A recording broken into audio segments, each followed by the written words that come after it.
Morning বন্ধুরা, আশা করছি আপনারা সবাই ভালো আছেন। তো আজকে দেখতে পাচ্ছেন আমরা সবাই এসে গেছি আজকে গোটাশিলা পাহাড়ে মর্নিং ওয়ার্কে। সঙ্গে আছে আমাদের মোহিনী দা, পিন্টু দা, কার্তিক দা, অভয় ছানা দাও আছে সঙ্গে, আর শঙ্কু দা। এই দেখো খুব রেঞ্জ দৌড়াই।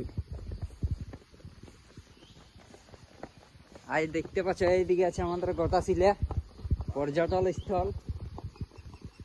চারদিকে পাহাড়ের মাঝে একটা কত সুন্দর জায়গা দেখতে পাচ্ছ, গোটাশিলার এই পাহাড়। আর এই পাহাড়টার উপরে হাতি আছে, তাও আমরা রিস্ক নিয়ে এসে গেছি।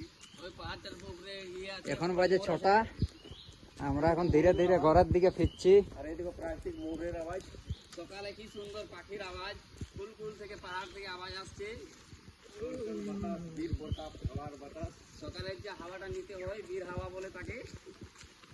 এই দেখো কি সুন্দর একটা দৃশ্য দেখাচ্ছি, তোমরা ঘরে বসে বসে দেখতে থাকো। আমরা এসে গেছি সকালে গোটাশিলা পাহাড়। মোটামুটি জমিনি স্থল এলাক তোমার 200 ফুট উপরে আছে।